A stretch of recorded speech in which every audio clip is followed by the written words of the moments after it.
Now, all this would be fine if it was just at one level, but it's the extent and extremes of it. Remember, we are a business program, Quest means business, and it's not just being cuddly talking about these things, it's having real damaging effects on the economy, which is why our next guest is so important, because as an economist, she's written a book, The Lonely Century. It's Noreena Hertz, and this lonely century, this idea of we are on our own, even in Zoom meetings and the like, which are not satisfying at the best of times. So, Noreena, I'm very glad to have you with us. Thank you for taking time. This, you know, you may have heard Arianna a moment or two ago.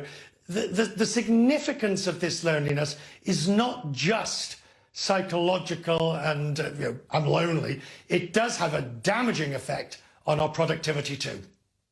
Oh, absolutely. I mean, the research is really clear on this.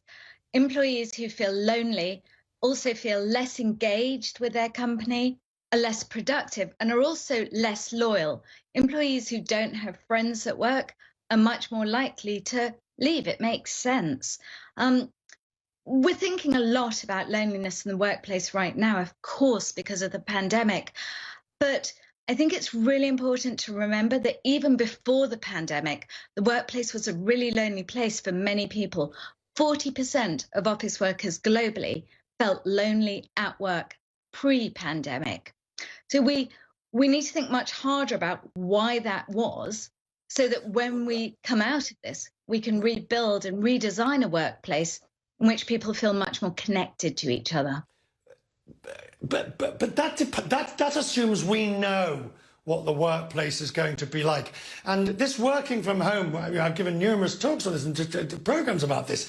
Everybody came into this thinking, this is really good, work from home, spend all day in my PJs and just do a few emails and a Zoom call. But what we're discovering, isn't it, is that particularly junior members of staff who see their careers being upended, don't know where they're going, don't know what's happening, are now looking forward to getting back in the office.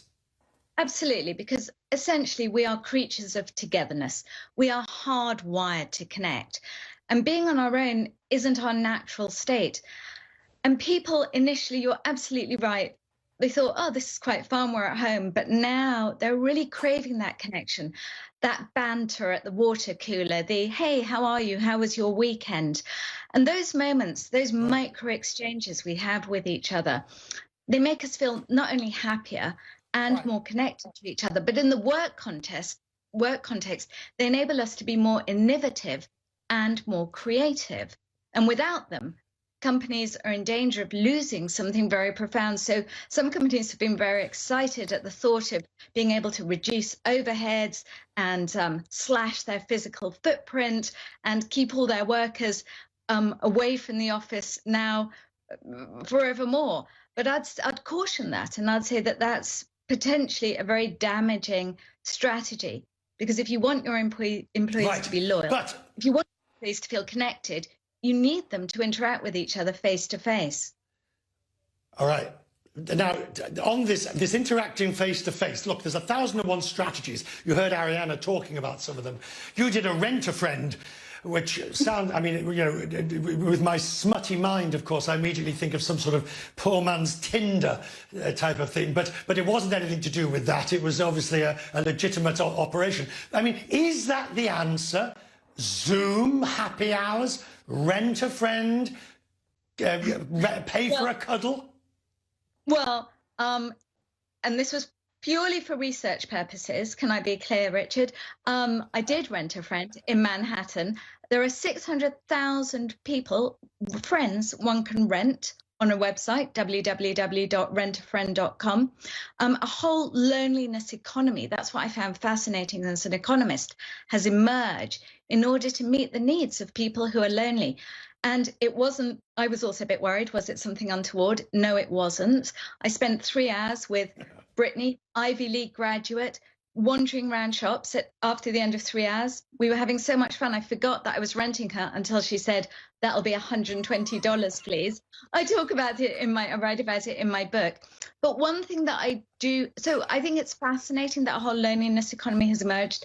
Actually, she told me that her main people who rented her 30 to 40-year-old professionals, often in finance, tech, or consulting, didn't have time, working hours, didn't have time to make friends. Noreena, when we can, we will meet. I will not charge you 120 for 3 hours. I promise you that. And I'll even pay for lunch. How's that? Good to talk to you, Noreena. Thank you very much.